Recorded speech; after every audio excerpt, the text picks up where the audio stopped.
izdržao sve ove udare. Kad kažem grad, mislim na građane, na privredu. Nije lako, ostavlja posledice. Svakako ostavlja posledice.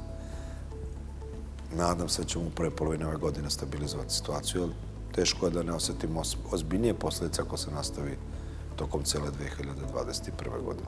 Mislim da smo u ovom trenutku uspeli koliko toliko da smirimo tu krivu, da probamo da je izravnimo, govorimo o aktualnom periodu.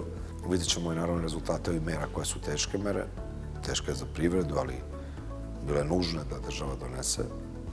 Što se tiče vakcinacije, ona ide sasvim solidno, zaista sasvim solidno.